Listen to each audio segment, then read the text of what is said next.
Well, hello and good morning, CVCC Cougars. This is Michael Farris, your Dean of Enrollment Management here checking in. And I wanted to let you know that starting on Tuesday, March the 1st, your CVCC student account is going to be a little bit more secure.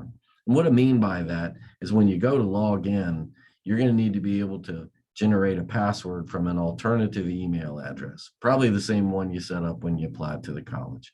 Now, we've got a lot of support set up for you. We're going to do everything that we can to help you, through this transition.